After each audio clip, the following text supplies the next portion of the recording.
आज अगर सुबह की बात करें हम आपके सामने तो डेल ग्रेड ने आपके सामने रिपोर्ट किया अपने फेसबुक और यूट्यूब दोनों के जरिए कि निकोलस कीर्तन जो कि कैप्टन है कनाडा टीम के जो फिलहाल प्रेजेंट कैप्टन है वो कहीं ना कहीं अगर आप देखें एक ड्रग केस में अरेस्ट उन्हें किया गया है। उसकी सारी डिटेल्स वगैरह हमने कम्युनिटी में ऑलरेडी डाल दी थी, आप जाकर वहां पर रीड आउट कर सकते हैं। लेकिन मोटे मोटे तौर पर अगर देखें तो ये बहुत बैड न्यूज है अगर हम देखें कनाडा के लिए। और ऊपर से कप्तान है और एक बेहतरीन बैट्समैन भी है। अब देखना पड़ेगा कि ये इसका कितना इम्पैक्ट पड़ता है, क्या ये केस आगे बढ़ता नहीं बढ़ता उसके बारे में हम बात नहीं करेंगे, वो हमारे अंडर नहीं आता। लेकिन ओवरऑल इंपैक्ट इसका क्या पड़ता है टीम में, उनके खुद की परफॉर्मेंस पे, और क्या कब क्रिकेट उनका क्या इससे स्टॉप होता है नहीं होता, कितना स्टॉप होता है, ये सब चीजें ड्यू टाइम पे पता चली जाएंगी। तो क्रिकेट आपको लगातार अपडेट देता रहेगा। लेकिन अगर आपको ओवरऑल चाहिए आखिर केस में हुआ क्या है तो आप जाकर हमारा कम्युनिटी टैब जरूर जाकर चेक करिए और हमारे फेसबुक पे जाकर हमारे फेसबुक को भी आप फॉलो कर सकते हैं ओवरऑल क्रिकेट न्यूज़ के लिए। चलिए अब बात करते हैं यहाँ पर एक और यहाँ पर न्यूज़ की। और देखिए अगर आप एंड अभी न्यूज़ ये निकल कर आई कि जो अभी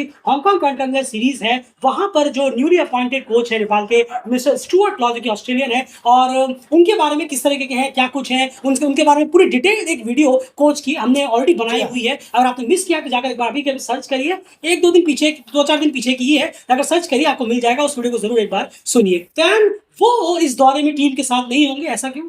नहीं, ज़रूर देखिए उनका कुछ पेपर वर्क जो है वो जी हाँ। कंप्लीट हुआ नहीं है और अभी वो प्रोसेस में है उनका जो पेपर वर्क्स है। काफ़ी एसोसिएट में काफ़ी दिक्कतें होती हैं, हम जानते हैं कि थोड़ा-सा टाइम लगता है, जी थोड़ा हाँ। वक़्त लगता है। पहले ये कुछ पेपर वर्क कंप्लीट करो, फिर आईसीसी को भेजो, फिर वेट करो, तो थोड़ा-सा आईसीसी से क्लीयरेंस मिलेगा, फिर ऐसे करते-करते थोड़ा-सा वक़्त लग ही जाता है। खैर कुछ वक़्त की देरी है, इस सीरीज़ में वो हो नहीं पाएँगे। जो हांगकांग की टी20आई क्वाड्रेंगुलर सीरीज़ है, इसी 9 अप्रैल से अगर हम कहें, जी हाँ। यहाँ वो होंगे नहीं। तो सीधा अब उनका जो नेक्स्ट पड़ाव है जहाँ वो टीम के साथ जुड़ते हुए नज़र आएँगे वो है उससे ठीक पहले, यानी कि जब टीम जून में जून स्कॉटलैंड। जून में, जी हाँ, वर्ल्ड क्रिकेट लीग 2 के लिए जब टीम रवाना होगी, उससे पहले ही कैंप लगाकर तब वो टीम के साथ जुड़ सकते। बिल्कुल, तो ये अभी फ़िलहाल नहीं होंगे। और अगर हम देखें जो हांगकांग कंटेंडर सीरीज़ में नेपाल के साथ जो एज़ इंटरिम कोच जाएँगे वो है ज्ञानेंद्र बल्लभ, बिल्कुल। जो उनके साथ टीम को जॉइन करेंगे एज़ इंटरिम कोच अगर हम बात करें। चलिए ये तो बात हो गई स्टुअर्ट लॉ के बारे में कि अभी वो कब से जॉइन करने वाले हैं। उसके बाद अगर हम देखें जब भी वो जॉइन करें, ख़ैर वो मेन चीज़ से ही जॉइन कर रहे हैं, ये इम्पोर्टेंट है बिल्कुल। क्योंकि वहीं से सारी चीज़ें शुरुआत होंगी। हम बात कर रहे हैं जून की,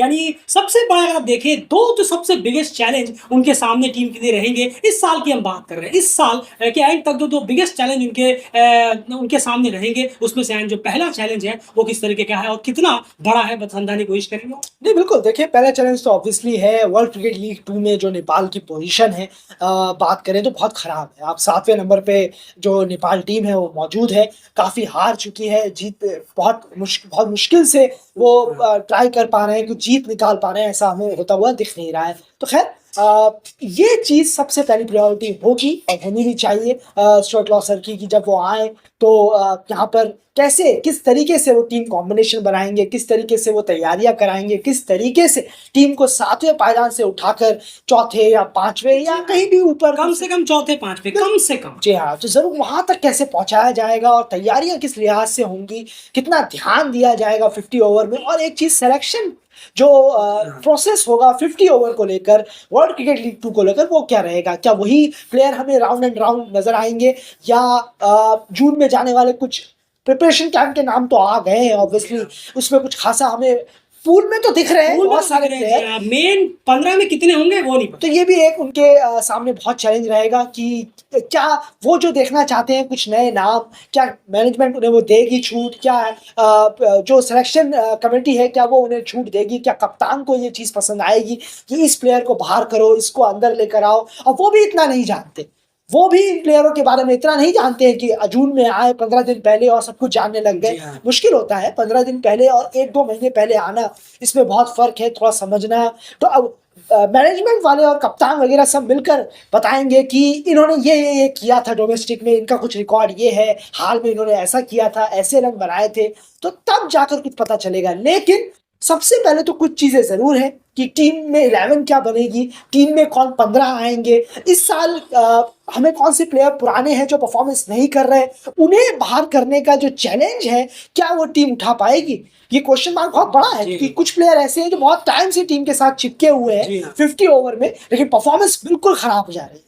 तो क्या स्टुअर्ट लॉ सर की इतनी सुनी जाएगी कि उन्होंने एक बोला कि नहीं हमें इनकी जगह पर ये प्लेयर चाहिए, तो क्या मैनेजमेंट और कप्तान सुनेंगे इनकी? कि ये आए हैं और फौरन चाहते हैं कि पुराने जमे हुए प्लेयर को हटा दिया जाए, जबकि इतना आसान नहीं होता। खासकर साउथ एशिया में हमारे की जी। क्रिकेट में पुराने प्लेयर जम गए हों और वो अपनी जगह छोड़े, ये तो बहुत नामुमकिन सी चीज लगती है। हमारे एशिया क्रिकेट में बहुत बड़ी बीमारी है। तो खैर, इस चीज को वो कैसे सॉल्व करते हैं स्टुअर्ट वॉ सर आकर, और टीम का परफॉर्मेंस कैसे ऊपर बढ़ाते हैं, ये बहुत बहुत ही बड़ा जो चैलेंज रहेगा। 2 साल तो छोड़िए, ये साल उनके यानी लिए फिलहाल इस साल की बात कर रहे हैं। बिल्कुल यही साल उनका करो या मरो है। अगर इस साल कुछ स्टैंडिंग उठी नेपाल की तो बहुत बेहतर होगा, बहुत अच्छा होगा। लेकिन 7वें से 7वें पे रहे, 8वें पे आ गए तो सभी जानते हैं क्या हो।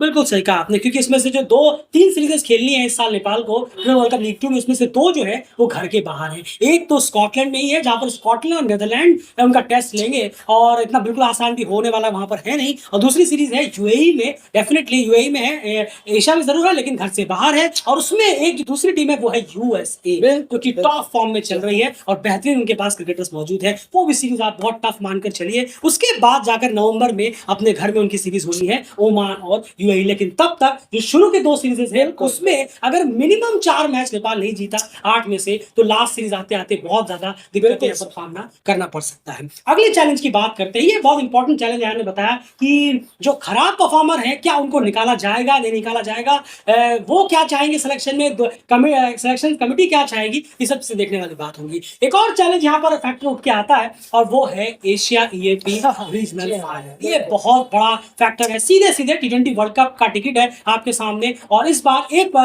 फायदा जरूर है कि इस बार टॉप 3 टीमें जाएंगी T20 वर्ल्ड कप में इस क्वालिफायर। अब तक फाइनलिस्ट जा रहे थे, अब टॉप 3 आएंगे, यानी जो तीसरे नंबर पे फिनिश करेंगे वो भी इस क्वालिफायर में हमें माफ कीजिएगा T20 वर्ल्ड कप में खेलते हुए नजर आएंगे। तो ये एक बड़ा चैलेंज है, लेकिन ऐसा नहीं कि तीसरा पायदान मिल गया तो थोड़ी चीजें आसान हो गई। डेफिनेटली आपको एक मौका और बढ़ गया, लेकिन कंपटीशन यहाँ पे भी हमें देखने मिल सकता है। डेफिनेटली अगर आप देखें, ओमान यूएई तो है, नेपाल भी एक कंटेंडर है उस टॉप 3 में आने की, पीएनजी एक कंटेंडर यहाँ पर अच्छी हो सकती है। और टॉप 3 में तो बहुत मुश्किल है, लेकिन कम से कम ये हम कह सकते हैं कि कुवैत वगैरह अगर कोई मैच किसी को अपसेट करने में कामयाब है, कोई मैच हराने में कामयाब तो ये हो सकता है, वरना टॉप 3 में कुवैत के चांसेस देखने पड़ेंगे, इतने ज्यादा में लगते हैं नहीं। तो ये भी एक बहुत बड़ा चैलेंज रहेगा, क्योंकि एसीसी प्रीमियर कप जो इसमें टॉप 3 टीमें पहुंचनी थी वहां पर वो पहुंच नहीं पाए, एशिया कप में नहीं पहुंच पाए, और इमर्जिंग एशिया कप भी नेपाल नहीं खेल पाया था पिछली बार। तो एक बहुत बड़ा चैलेंज उनके सामने यहाँ पर भी रहने वाला है। तो ये 2 बड़े चैलेंज इस साल के हैं स्टुअर्ट लॉ के सामने, बल्कि 3 चैलेंज। एक वो